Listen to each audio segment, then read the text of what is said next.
Luciana, você analisa aí a fala de Aécio Neves, ele falou, né, muito rapidamente e acho que ele ganha força, né, ganha projeção até de repente para a disputa em 2018. Nós comentávamos aqui, né, 50 milhões de votos. Quase 51 milhões, né? Numa primeira participação, num pleito tão importante, o cargo de presidente da República é muito, muito significativo e talvez até ele sirva agora como uma liderança forte para unir o PSDB, porque esse tem sido o problema do partido nos últimos anos. Que foi o que aconteceu especificamente nessa campanha de 2014, né?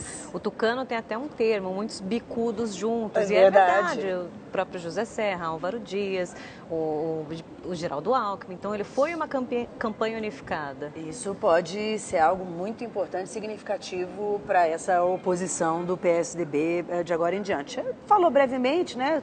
Vai ficar falando Não o que tem tanto tem também, muito o né? que falar também numa derrota. Mas foi né? elegante, falou dessa questão que todos nós achamos tão importante nesse momento, que é a de união do país. É isso que mais nos preocupa. Tem que haver essa união antes de qualquer coisa, antes da gente tomar qualquer atitude. É porque a gente falava aqui que agora, na verdade, não é guerra, né?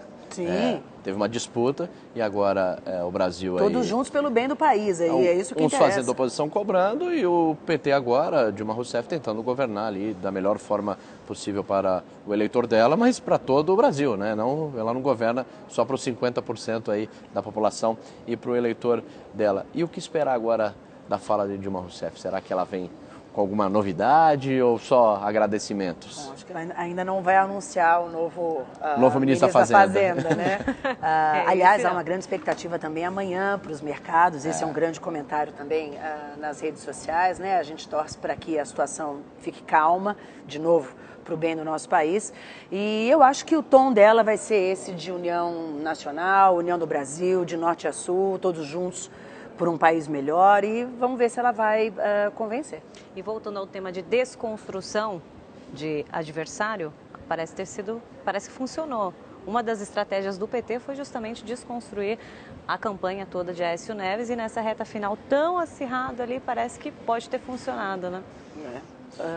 Você acha que faltou a presença da Marina Silva? Ela declarou apoio a Aécio Neves, mas na verdade ela não entrou de cabeça na campanha, quer dizer, ela participou de um programa ali no último dia. Gravou um depoimento, né? Coisa muito e ela não breve. entrou com tudo. Talvez a falta da Marina ter entrado na campanha, a entrada dela poderia ter ajudado, mudado o resultado, Luciana? Talvez sim, né? A Marina teve uma votação muito expressiva no primeiro turno das eleições e talvez ela não tenha se manifestado com tanta ênfase porque não compactuava de todas as ideias e planos de governo do PSDB. Ainda estava sendo discutido. Sim, então foi, apoiou, vou ter que decidir entre um e outro, e acho que tinha que decidir mesmo, né, num momento como esse, mas você dá seu apoio, mas também não precisa ficar se metendo muito na história, né? Até porque, de repente, não era um candidato que ela, de fato, acreditasse que poderia ser o personagem de mudança, de fato, do país. E a cobertura da imprensa no Brasil como um todo? Você que ficou um tempo fora, tem esse embasamento, tem esse comparativo? Como a gente estava falando antes, né? A imprensa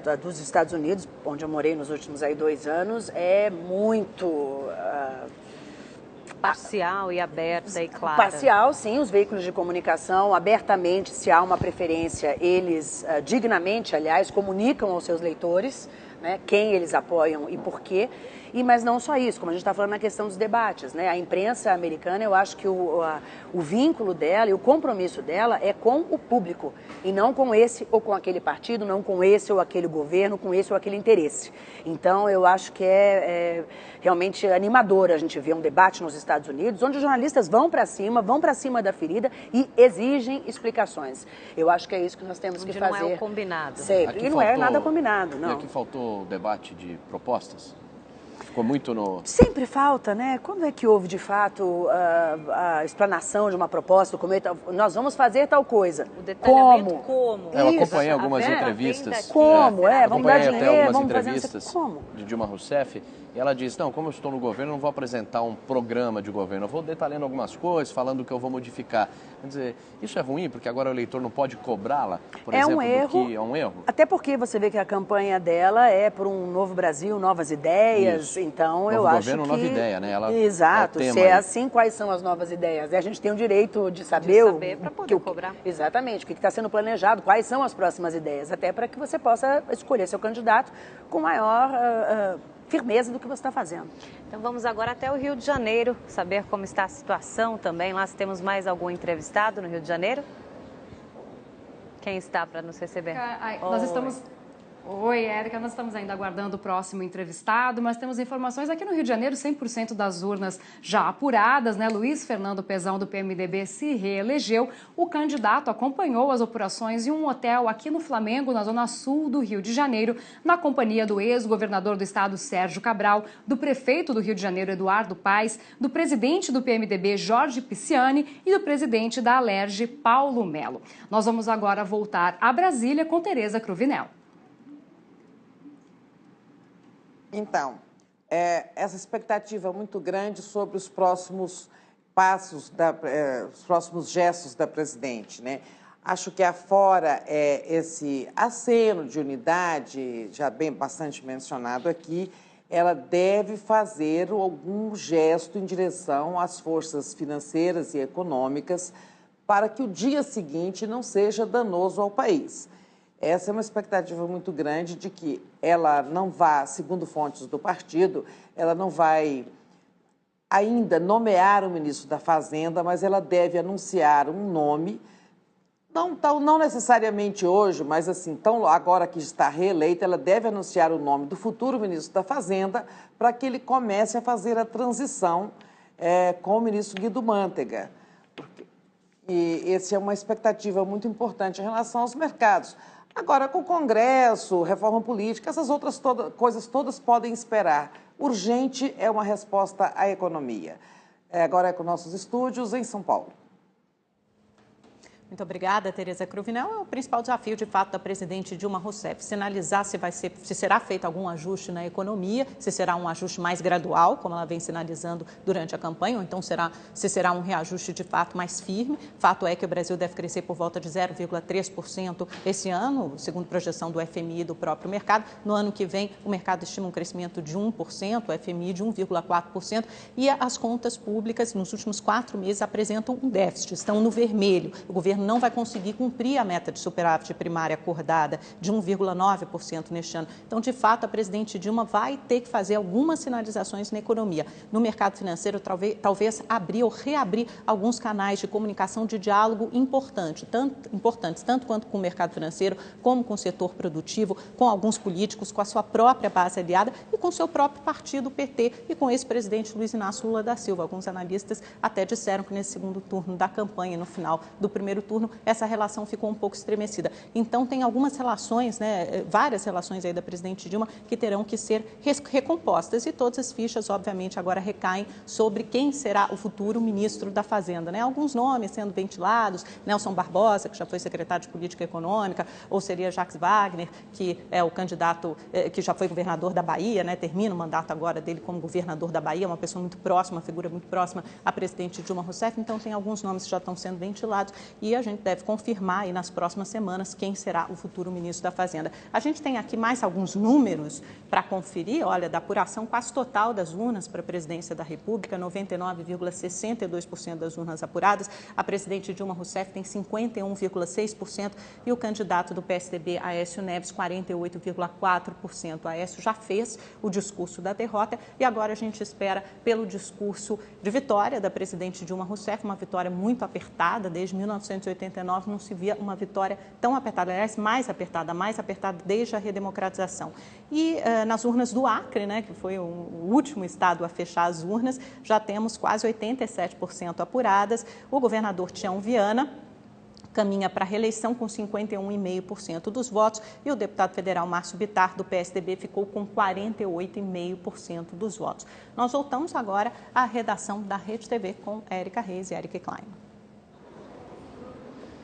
É isso aí, Amanda. Então, estamos aguardando o pronunciamento da presidente recém-eleita Dilma Rousseff e ver se ela vai tocar em algum ponto do governo, reforçar os programas sociais no qual ela martelou tanto durante as campanhas.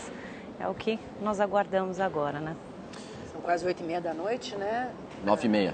Ah, 9h30 da noite, Você ainda está no horário antigo, Luciano. É verdade. Já estamos no horário de... Está tudo passando tão rápido, Não, incrível cada a rapidez ano é mais da apuração, rápido. né? Impressionante, Incrível, né? incrível a rapidez. Eu estou querendo saber do horário justamente para me perguntar por que ela está... 9h30 ela deve estar ali, imagina, levando se tanto alinhando. tempo para falar, Deve né? tá Como a batendo gente aí disse, os... esperou primeiro o Aécio, né? Claro. E agora deve estar se preparando. E ela então, deve estar pra esse fechando ali pronunciamento. alguma coisa do pronunciamento com os assessores, com gente ali que acerta. Mas isso já estava meio pronto, né? Isso aí já é feito, tanto da vitória quanto da derrota, ainda mais numa eleição como essa, né? Mas aí eles dão uma olhadinha no que o Aécio fala também, para ver como se encaixa no que já tinha Verdade, sem dúvida alguma, dar alguma aprimoradinha ali, né? Para fazer um ajuste. O PSDB bateu muito na tecla, né, durante a campanha do Aécio Neves, sobre o fim da reeleição. Nós vamos agora para 16 anos do PT, o mesmo partido no poder. Isso, de alguma forma, é ruim, contribui para viciar o sistema, para abrir brechas, por exemplo, para a corrupção, para essas denúncias, por exemplo, na Petrobras? Não, você por exemplo, pessoalmente era a favor sobre a reeleição. Eu acho que se está bom, seria ótimo se pudesse continuar. E se está ruim, seria ótimo se acabasse, né? Enfim, eu não sei. Eu acho que isso depende muito de quem está ali pleiteando essa reeleição. Se é um candidato que merece e precisa de mais esse tempo, está indo num bom caminho, precisa de mais algum tempo para finalizar os projetos. 4, 5 anos, imagina, né? É muito pouco tempo para alguns desafios que nós temos. Uma força política muito grande do PT de se consolidar como um partido, brigou tantas vezes e quando entrou para ficar. Quer dizer, houve um planejamento estratégico ali de campanha e também de distribuição pelo Brasil, né, que começou muito forte em São Paulo, hoje é muito fraco em São Paulo. Mas é o primeiro estado a né? perder, então, quer dizer, houve um planejamento.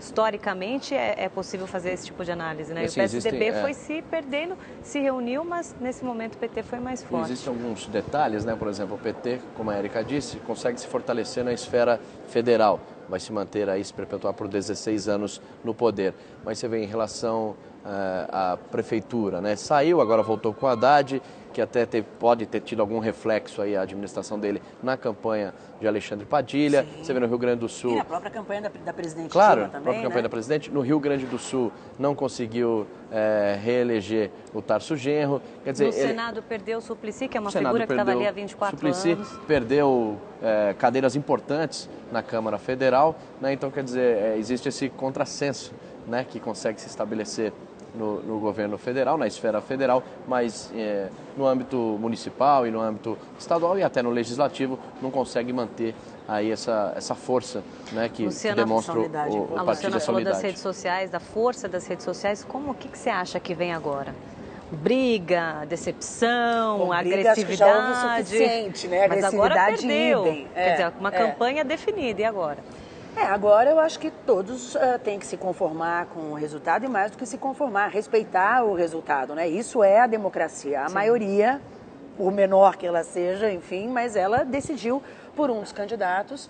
E como eu disse, eu acho que a linha agora de quem não apoiava essa candidata é a cobrança. A gente deve continuar participando. A nossa participação não é só votar, né? É justamente... utilizar esses mecanismos sem dúvida, todos. exatamente. A gente tem hoje tudo aqui à mão. O que está acontecendo no Congresso, o que está sendo discutido, o que está ou não sendo votado. É importante